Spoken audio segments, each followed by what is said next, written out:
খেতে বসেছি। দেখুন, প্রথমে আমার যা আছে, তারপর আমার হাজব্যান্ড আছে, তারপরে জায়ের এক মেয়ে আছে, তারপরে আমার ভাসুর বসেছে, জায়ের আর এক মেয়ে আছে, তারপর আমার ছেলে, আমার মেয়ে, আর তারপর মামিমা। একসঙ্গে সবাই আজকে রবিবার দুপুরবেলা একসঙ্গে খাওয়া দাওয়া করেছি। প্রত্যেকটা রান্না আমার যা করেছে এবং অসাধারণ রান্না করেছি।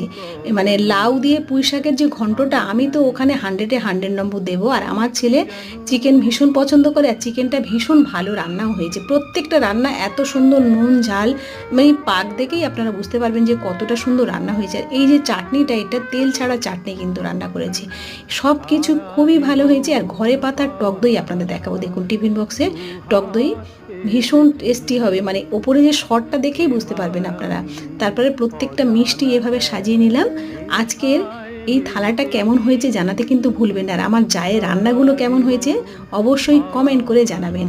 কেমন লেগেছে আজকের থালাটা জানাতে কিন্তু ভুলবেন না। ভালো লাগলে লাইক দেবেন।